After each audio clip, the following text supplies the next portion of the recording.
Hello दोस्तों, welcome back my YouTube channel. मत पूर्व इस समय इतिहास के सबसे बड़े खतरनाक मोड़ पर है। ईरान पर सड़कों पर आग है और लोग सरकार के खिलाफ उतर चुके हैं और अब अमेरिका और इसराइल के सैन्य चले पर पूरी दुनिया युद्ध की ओर धकेलती दिख रही है। अब बढ़ते हैं पहली न्यूज की ओर।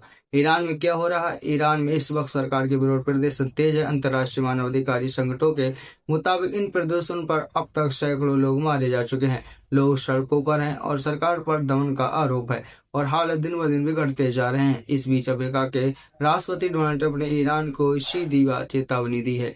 ट्रंप ने कहा कि अगर ईरान ने प्रदर्शनकारियों को कार्रवाई बंद नहीं की तो अमेरिका के बड़े सैन्य कार्रवाई पर कर सकता है। यानी साफ शब्दों में, अगर ईरान नहीं रुका तो बम गिरा सकते हैं। क्या हमला तय हो चुका है? दो यूरोपीय अधिकारियों ने कहना है कि अगले 24 घंटों के भीतर अमेरिका ईरान पर हमला कर सकता है। वहीं एक इजरायली अधिकारी का दावा है कि ट्रंप ने हमले का फैसला पहले ही कर चुका है, बस तय होना बाकी है कि हमला किस रूप में होगा। एक बड़ी अमेरिका सुरक्षा संस्था institute for the study of war ने बताया कि पेंटागन ने ट्रंप के सामने कई विकल्प रखे हैं, जैसे ईरान के परमाणु ठिकानों पर हमला, मिसाइल फैक्ट्री और स्ट्राइक या फिर साइबर अटैक। मतलब पूरी तैयारी है, बस आदेश का इंतजार है। अब बढ़ते हैं तीसरी न्यूज की ओर। ईरान की चेतावनी। ईरान ने भी खुली धमकी दी है। ईरान के सांसद अध्यक्ष मोहम्मद गालिबाफ ने कहा कि अगर अमेरिका और इसराइल ने हमला किया तो ईरान पूरे इलाके मौजूद की अमेरिकी और इसराइली ठिकानों पर निशाना बनाएगा।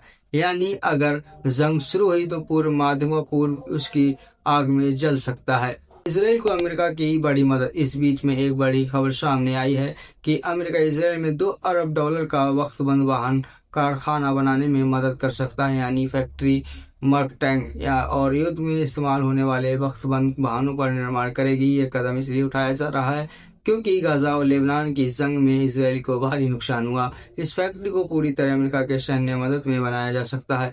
यानी अमेरिका सिर्फ हथियार नहीं बेच रहा बल्कि अब इसराइल से हथियार बनाने की फैक्ट्री भी खड़ी कर रहा है। जमीन पर कब्जे की नई चाल। अब चौथी बड़ी खबर। इसराइल के वेस्ट बैंक में कई सड़कें बन रही हैं जिसमें संप्रभा सड़क कहा जा रहा है, लेकिन सच्चाई ये है कि सड़क पर फिलिस्तीनी की 3% जमीन उसमें से छीन ली गई है। ये सड़क जल्दी बस्तियों को फिलिस्तीनियों में से अलग कर देगी और माले मदुमिम और ई जैसे इलाकों को इसराइल में मिला देगी। एक इजरायली मानवाधिकारी संगठन ने इस रंगभेद की सड़क कहा है और ये यहूदी बसने वाले लोग और यहाँ फिलिस्तीनियों को अलग अलग रास्ते हों। तो तस्वीर साफ है, ईरान अंदर से चल रहा है, अमेरिका और हमला करने की तैयारी कर रहा है, इसराइल को हथियारों और ताकतवर बनाया जा रहा है और फिलिस्तीन की जमीन धीरे धीरे छीनी जा रही है। मत पूर्व कर एक बड़े युद्ध की ओर दहलीजता जा रहा है। सवाल बस इतना है कि दुनिया में इसे रोक पाएगी या फिर एक तबाही की आने वाली है। अगर दोस्तों हमारे चैनल पर पहली बार आए तो चैनल को लाइक करें, शेयर करें और मिलते हैं दूसरी वीडियो में। जय हिंद, जय भारत।